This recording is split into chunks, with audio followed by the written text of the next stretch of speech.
Hi guys! Welcome sa aking munting channel. This is Saisiso Channel. Binabaybay ko ngayon dito sa video likod ng park dahil ako papunta ngayon sa Kisilay. Meron ako appointment ngayon sa pagpasukat ng aking ngipin doon sa clinic ng aking clinic na isang Pilipina na asawa is dental technician. Papunta ako doon guys kasi ang aking ngipin sa taas is nabali.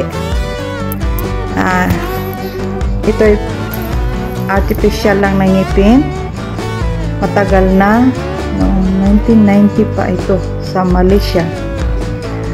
Siguro dahil sa matagal na at kinagat ko pa ng chicken feet, ayan, nabali siya guys. Sa ngayon hindi ko pa alam kung magkano ang presyo kasi hindi ko pa na-meet yung dental technician. Baka doon na daw presyohan kung makita na niya ang aking ilang ngipin at kung ilan, kasi bala ko sa taas lang sana palagyan ng ngipin o papalitan ng bago ang ngipin ko sa taas kasi ang ngipin ko dito artificial is 12. Meron pang dalawang ngipin sa taas. Doon daw kami magpepresyuhan kung magkano. Doon lang niya sasabihin magkano. Kasi kinonsulta ko na to doon sa dentist talaga is 25K. Postiso lang yan guys ha. Sila hindi nagbubunot kasi mga dental technician sila, hindi sila mga dentist. Wala naman akong balak magpa-bunot. Gusto ko lang bago na postiso, so doon ako lumapit sa kanya, lalo na asawa niya is Pilipina. May kasama ako sa balik co-worker ko pero late lang ang labas niya sa day off, so doon kami magkikita doon mismo sa Gama. So habang binabaybay ko tong daan papunta sa Kisilay, hindi ako nagmamadali kasi may time pa ako So, nabidyo-bidyo muna ako dito sa daan kung ano makikita habang binabaybay yung highway papunta doon sa Kisilay. Magandang maglakad ngayon kasi hindi gaanong mainit. Ito yung malapit na sa Kisilay guys. Ayan, may nakita ako mga ibon, kung ano na mga bulaklak, kung ano na lang sa daan para di ko naman ma-feel ang pagod sa aking paglalakad papunta doon kasi kung iistitin ko talaga sa paglalakad hanggang doon sa may sentro, aabot ako ng mga 20 minutes siguro o 15 minutes ganon. Kung mabagal ako maglakad, aabotin ng 20 minutes. Ayun, nasa Kisilay na ako guys.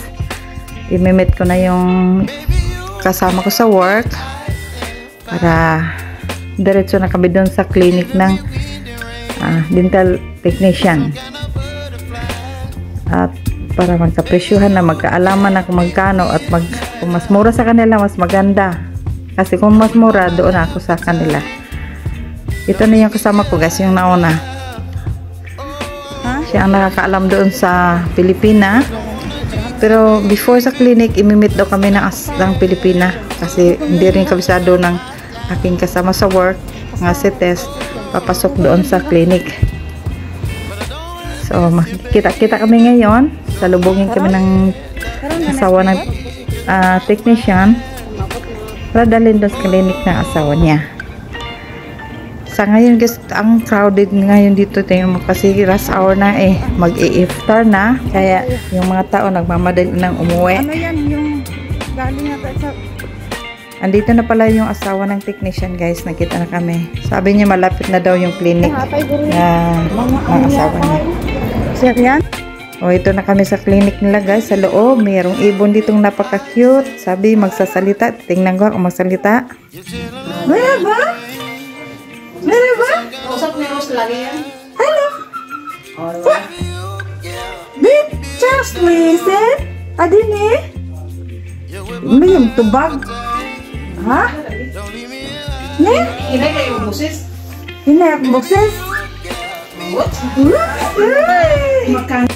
Ano? Ay, kung maranasan mo, kasi naranasan ko, Ano yan, talagang sakit, hindi ka makakain, ulo, mata, hindi mo alam. Hello! Gusto ko malaman. Merhaba? Matibay yung... Ayaw mo magsalita ito. Sabi merhaba? Merhaba, Didim? Halo? Sabi mo merhaba? Ayaw magsalita. Sino kayo Natitig lang. Parang puko naman to ah. Yan.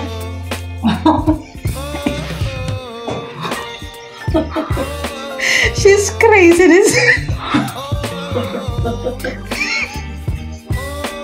Uy, wag ka lang. Aha. Aha. Ha? Mabis siya na damay.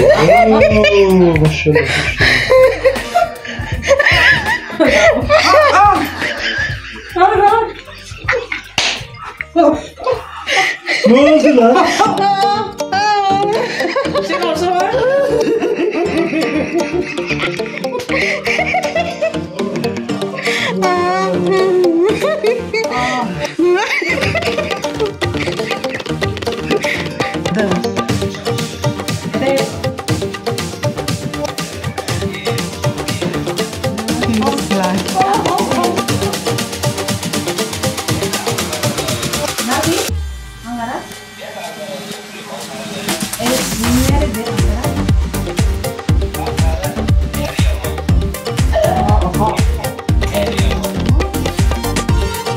İstanbul ya.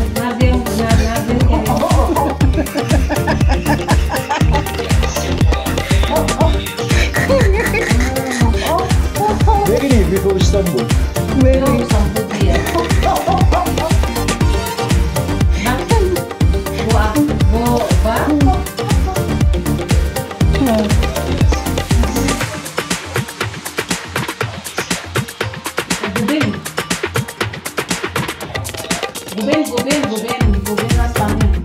Hadi.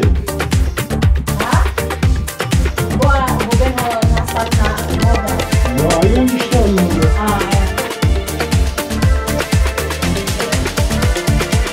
Hi guys, nasukatan na ako at babalikan ko na lang daw. Sa part 2 ko na i-reveal kung magkano ang mababayaran ko guys. Sa ngayon, nandito kami sa Center of Ankara. Kasama ko si Tess. Nakanta-kanta.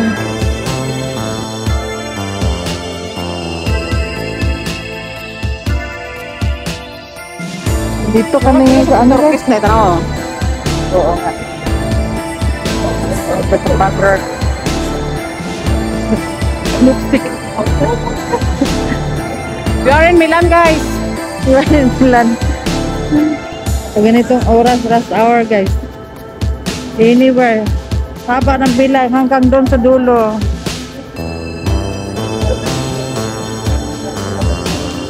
Patakasunod sa Cotton din eh. Oh, ganitong oras guys. Oh, grabe ka crowded. Traffic. Rush hour. Mag-i-iftar na.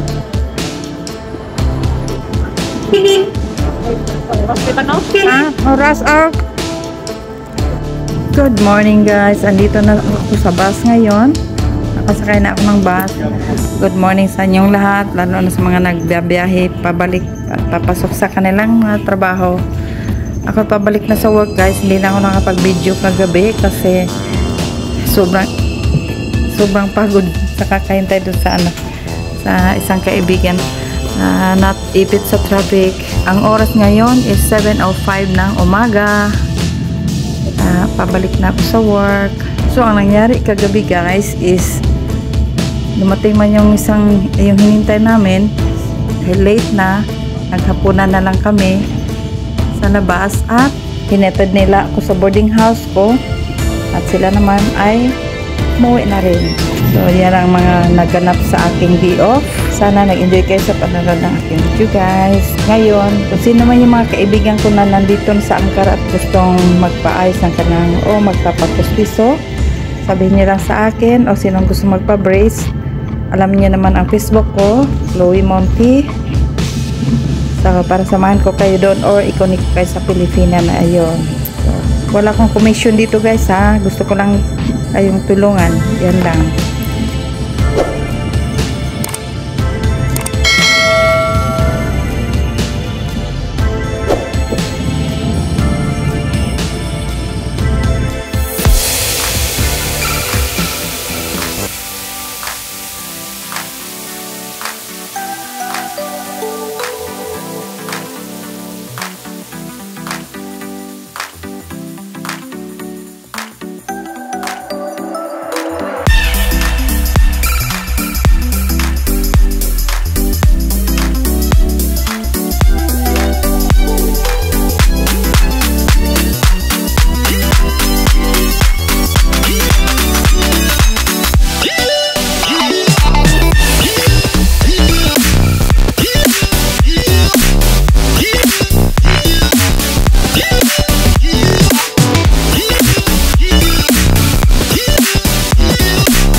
May 30 minutes pa sana ako. Pero kailangan ko na umuwi kasi malamig sa bus. Hindi ako makapag-stay sa labas. Kaya nakapasok na ako dito sa building. Nasa elevator na ako.